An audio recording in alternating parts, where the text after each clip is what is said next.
Hello and welcome back to another episode of The Real View. Real views from real people where we discuss music, TV, film, give our opinions on it, what we like about it, what we don't like, maybe even a little bit of analysis if we're feeling spicy. In this episode, we're looking at Ballerina from the world of John Wick. My name is Miles, that's Miles with a Y. You can follow me at Miles Reviews across all social media and platforms. Please do all that good stuff, like, comment, share, subscribe, and hit that notification button to stay up to date with any videos and content I'm making. As always, with every episode, there are time codes in the description, so you can skip forward, skip back, rewind selector, time travel through this episode as much as you like. We use a 3-tier rating system. Starting from top to bottom, we have Tap It Straight to My Veins, This Sandwich is Filling but Not Satisfying, and That's Not It. So how are you guys doing? Are you good? Is life treating you well? What have you been up to? What are you listening to? What are you watching at the moment? Let me know in the comments below. Okay, so like I said, in this episode, we are looking at Ballerina from the world of John Wick. And here is your cast call. This stars Ana de Armas, Keanu Reeves, Ian McShane, Angelica Huston, Sharon Duncan-Brewster, Gabriel Byrne, Catalina Sandino Moreno, Ava Joyce McCarthy, Juliet Doherty, Reedus and Lance Reddick. Okay, so yes, Ballerina. Let's get into my thoughts right now. Yo, Ballerina from the world of John Wick, not to be confused with the animated French film. Was it a French film? I haven't seen it, but it's a kids' movie about ballerinas. But this is not that. Don't be taking your kids to this unless they're older. People can have older kids. Anyway, I digress. Okay, so what's this all about then, Gavna? Eve Marco, played by Ana de Armas, seeks revenge for her father's death when she was a child. Now grown and trained by the Roscaroma, the ballerina assassins from John Wick, she's finally ready to take it by any means. Alright, so yeah, I saw this opening weekend, as I do. Before she got to do that this time.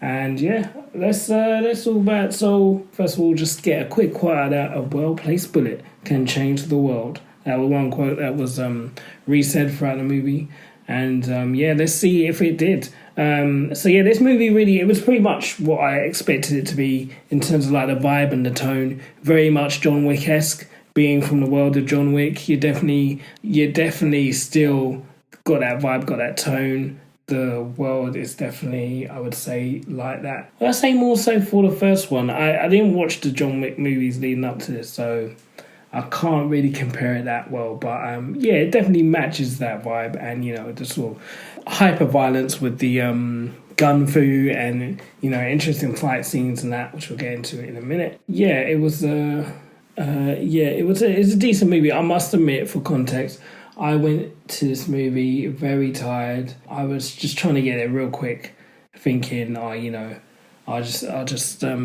get the kids off, get this in. As usual, it just wasn't as simple and straightforward as that. Like I did make it and everything, but I was just very tired sitting there. I didn't have time to grab a coffee or whatever.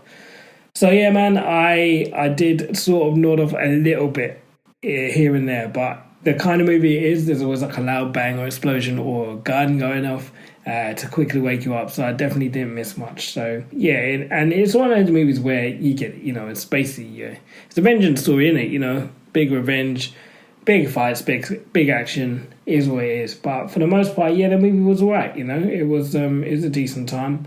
I wouldn't say I'm not like a huge fan of the John Wick movies. I do like them, but they're not like the movie I would go out of my way for normally. But in saying that, this was a decent enough movie. It had, like I say, some cool fight scenes, some cool action scenes. It was well paced for the most part, I feel. And a few locations here and there. It's cool. It was interesting enough. And Ana de Armas, she did a good job as lead. She was compelling, likable when she was meant to be and that kind of stuff. She had some interesting characters around her. Obviously, you had some return characters from the world of John Wick, like the one who plays the director, Angelica Huston. Shout out to Angelica Huston. I'm sure she was the one who played the main witch in Witches as well. You remember the Roald Dahl, which is the original movie of the book? Yeah, she was playing her. But anyway, And obviously, as you see in the trailers, so this ain't a spoiler, Keanu Reeves returns as John Wick in this. We'll get into that a bit more in spoilers about what he was doing there and how involved he is in this. But yeah, there was obviously you got Ian McShane as Winston from the Continental in this as well, and you also have Lance Reddick, rest in peace man, as Sharon, the hotel manager, I guess, or front desk manager. I don't know what you call it, concierge. I don't go to hotels that much, as you can tell. But yeah, it was good. I liked it. I liked it for what it was. Not my favourite movie, but still an entertaining time. This damaged film, but not satisfying. Alright, so now we're going to get into spoilers. Yeah, like I say, it's pretty much what it's going to be in terms of vibe and tone. Anna de Armas, she was a decent lead. I do wish that they just lent into it though, you know? Like, so John Wick in it, Keanu Reeves is John Wick in this, and, you know, he kind of just shows up near the end to help save the day. And I just feel like, I didn't overly mind it. Like, it was alright to see, and it didn't I feel like it didn't take over the movie, but at the same time, it's like, yo, if you're starting a new thing, if you're doing a spin-off, just spin it off fully. You don't need to bring the big character from the other one. You know, just let us stand on our own too, and you know, do it. But I get as well. You know, Keanu Reeves, he will likely put more bums in seats. You know, so I'm interested to see if this gets a sequel. Are they gonna have the balls to really just allow the Armas to front it totally? So you know, time will tell. We'll see. But I think if this does well enough, they definitely will, because I feel like she did a good job. And you know, if it gets the supporting leads, then yeah, why not? And not to another point as well. Like her mum, like she's killed off screen basically, and we don't even see. There's not even a flashback. Not that I necessarily needed it, but there's only vengeance. Eve only seeks vengeance for her dad, who's played by the way by the Umbrella Academy's own David Castaneda. It was cool to see him in there. But yeah, it just felt like this film is either seeking vengeance for or saving dads for the most part. But yeah, I guess that makes it the perfect Father's Day gift, you know, if they're into that kind of thing. So there you go, guys. Maybe that's the secret of how well this movie will do. Maybe Father's Day is really going to do it for them. And yeah, it just felt a bit like it fell down just a little bit in giving agency to the female lead in Anna de Armas for me. It's not overly deep though, you know. It's very much this is just like a pure fast-paced action movie. It is what it is, you know what I mean? Impossible white man, impossible white woman, and that's basically what this whole franchise is working off. And you know, I'm not against it. I just it's just interesting. But yeah, I liked the first mission that Eve had, where they were using rubber bullets and the club being made out of ice, so she's having to wear those heels and run around and stuff and fight. In the real world though, I would absolutely hate that kind of club. I don't even like clubbing as it is, but that would just make me hate it even more, you know. In her mission as well, there's not much context given for who she has to protect and why. You know, that guy Il Song Sion, played by Jung Do Hong, could have just been Kayla Parks, played by Sung Yoon Choi's concerned, protective, and very highly skilled father. You know, we're just assuming that Eve's on the right side of this, but she could be the bad guy or being made to be the bad guy in this. Who knows? There was a very harsh test for Eve at the end of her training to get rid of that defected assassin. You know, Eve asks, "Who are you?" The assassin says, "I'm you in 10 years," or something like that. You know, foreshadowing, and it's foreshadowed at the end when, you know, there's a bounty on Eve, just like there was on John Wick. You know, put through the operators. What a system as well. Like, I guess though, it helps keep, rather than just put out a message directly, doing it through operators helps sort of keep some kind of lack of a paper trail. I don't know, but yeah, I kind of like the aesthetic of it. But I guess is it if you're an operator, you can only be a woman who wears her hair up, wears glasses, and a sleeveless blouse with tats. Is that the requirement? Like, if you were to come, or is that just something to do to you after you were there? I'm thinking about it too much. It's not that kind of movie, you know what I mean? Going back to her getting the bounty on her, it definitely closes off the movie as her going down the same path as John the Baba Yaga Wick. So, yeah, I guess if we do see a sequel, we're going to see more of the same and more of the sort of John Wick stylings to that, which is cool. I'm not against that. I don't mind this movie just kind of following suit because, it is what it is. It works. I think it works for it well, so it is what it is. So the big bad in this is played by Gabriel Byrne. He is the Chancellor, and yeah, it's a decent villain. Like, proper cold and ruthless. Killed his own daughter. He killed his son-in-law in front of his granddaughter, Eve. He killed the granddaughter who stayed and was loyal to him. Justice for Lena, by the way, played by Catalina Sandino Moreno. Yeah, that's the madness. Just killed her off to get to Eve, to try and blow up Eve in the lodge as well. Even this moment, like, yo, but like, both of your daughters are in there, your granddaughters are in there. You sure you want to? He's like, just do it. Like, well, mad things. And yeah, tried to kill his granddaughter Eve, who he's trying to recruit. But I guess if you're in charge of a town that raising murder babies, what won't you do, right? You know what I mean? But in a way, Roscoe Roma, they kind of doing the same thing. But I don't know. I guess the only difference is that the Roscoe Roma claim to be doing it in a protective way. So although they're killing, they're protecting others from the person that's being killed. Well, I don't know, man. I know, who knows. But I'll accept it for the movie that is, just trying to lay back and enjoy it. But also going back to the Chancellor and his group of, his cult of people, I guess. What gave me just was the fact that the town's surveillance is purely down to one man in a watchtower with a bunch of telescopes. That is wild to me. Like, I know to pick apart a movie like this, logically, it's just ludicrous. But come on. With all that they do, and all the resources that they have, they don't have a better system of surveillance. Like, how much pressure for that poor guy? Or maybe he's just not great at killing, so they were like, you have to be the telescope guy, and that's all you're good at. That's it.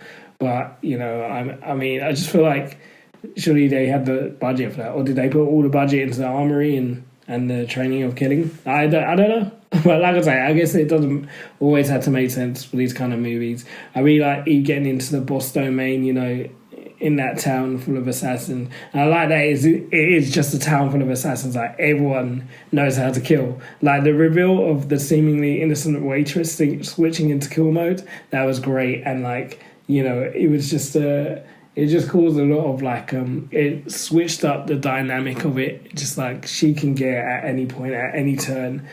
She's never safe as long as she's in this village, this town. But still, like, that kind of one-person army trying to go after the big boss. It was just, it was fun to watch. And, some of my favourite fight scenes had to be, like, at the restaurant with the plates. Like, the way just smashing plates over each other. The grenade fight in the gun shop, that was great. That was really inventive and brilliant, I feel like. And, it could have been a lot more gory. I'm glad it wasn't. But I felt what they do, it worked. And obviously, flamethrower versus flamethrower, them versus hose. I mean, it's just iconic. I feel like that's going to be like a really iconic action scene of 2025 in terms of, like, just action movies in general. That is a standout scene, and what a way to do it, really pulled that off really well. There's another continental style hotel in this, that's cool. What's it called, the Prague or something? I can't remember.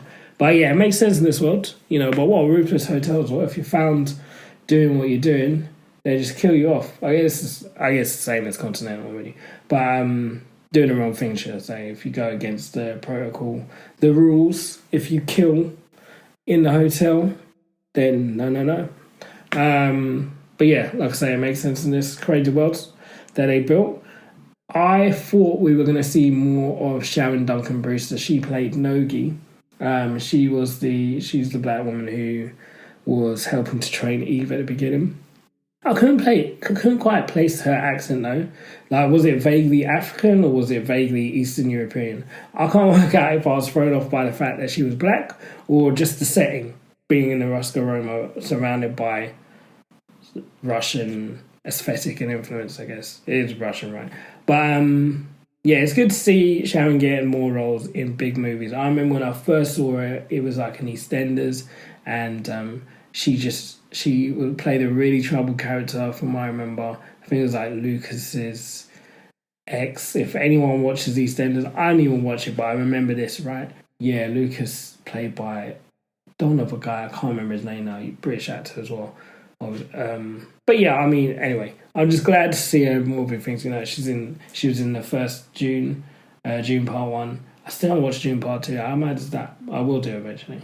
Maybe this week, actually. I've got some time. So, Angelica Huston, she was in this as well. Big up to her. Is it Huston? Angelica Huston. She was playing the director again, like I said earlier. I thought when she hired John Wick to go and basically stop Eve going rogue, or basically just stop her, I was trying to figure out that maybe, you know, she hired John Wick to do that because she know he would have also gone rogue, or knowing that he would have, you know, just knowing that he'd do it anyway, so she didn't even have to ask him to try and save her. He therefore passively saving her. But I don't know, it really seems like she's all about the code, like above everything. So I don't know if she was trying to save her or not, because at the end, didn't she put out the bounty on her, like the hit? I don't know. But yeah, saying that, she probably should have just hired Ethan Hunt. You know, that guy will try and save everyone and promise really hard to protect women who are really high up the call sheet. So yeah, she really messed up there. That wasn't funny, but it was topical for me. Each assassin organization has rules. They're kind of weird rules when you think about it, but you gotta respect that there's some kind of code, I guess, you know. Like I say, it was really great to see Lance Reddick again. I think this is his final role before he passed away. And yeah, it got me feeling to watch that Continental series on Prime, you know. I might get into it. Just to get into that prequel. Understand a bit more about this world. Why it is the way it is, how things are the way they are, the characters around them. Apparently that might be getting another series as well. So yeah, I might check it out. Right, so Norman Reedus and Ava Joyce McCarthy were in this as daddy-daughter. Norman Reedus, of course, from the Walking Dead franchise series. I haven't seen that before either. Well, I'll get into that one day. But yeah, seeing them as daddy and daughter in this, it didn't feel like super forced, but it did. It was very apparent to me that they needed some characters that mirrored Eve's struggle and gave her a bit of moral depth, you know, sort of like hero vibes, you know, someone to save, someone that was in the same situation as she was, someone to protect, that kind of thing. I wasn't expecting Norman Reedus' characters to survive, though. Like, I can't remember how fatal his injuries seemed. I just kind of assumed he was dead and kind of forgot about him as the movie went on, if you know what I mean. But also, speaking of fatal injuries, in this world, it seems like most people can survive being knifed or stabbed. It's like only guns or explosives will take people out. And apparently, even then, it has to be a headshot most of the times. But again, like I say, it's not one of those movies that's about logic. It's about big fights and even bigger action scenes, baby. Oh yeah, and vengeance as well. But yeah, those were kind of my thoughts on Ballerina. I don't really have much more to say. I could go on about it a bit more, but yeah, I mean that's pretty much it in a nutshell. You know what I mean? In a 20 or round about 20-minute nutshell, or less. But yeah, that's how I felt about this movie. I thought it was a decent time. If you like the John Wick series, if you like your sort of one-man army, one-person army sort of movies against the world, then yeah, this is definitely one for you. It's got a lot of fast-paced action to it. For the most part, it keeps up the pace. The action keeps coming thick and fast, and the fights are really decent. And it looks decent as well. Like the editing and the quality of for most shots is quite good. It's not all just done in the dark. There's some daytime fight scenes as well and stuff like that. So yeah, overall, yeah, I enjoyed it. It just wasn't. It's not really my favorite kind of movie, but it's a good sort of popcorn flick. And yeah, I guess my only issue with it is that it didn't lean into the female lead enough for me in terms of just like allowing Eve and Eddie Armas to just do her thing and that be enough, you know. But yeah, this sandwich is filling, not satisfying. How did you find the movie? Let me know. And yes, those are my thoughts on Ballerina. Have you seen the film? Is it something you're looking forward to seeing? Are you a fan of the John Wick franchise?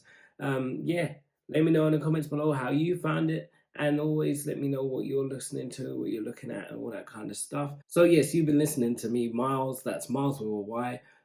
You can follow me across all social platforms at Miles Reviews. And remember to like, share, comment, subscribe. Let me know how you're feeling the show, how you're liking it, if you're interested, all that kind of stuff. And remember to also to hit that notification button to stay up to date with any and all videos and content I'm making on this channel. Hope you guys are good out there and enjoying the film, TV, and music, but most importantly, life. Alright guys, take care. I'll catch you in the next one. God bless and all the rest.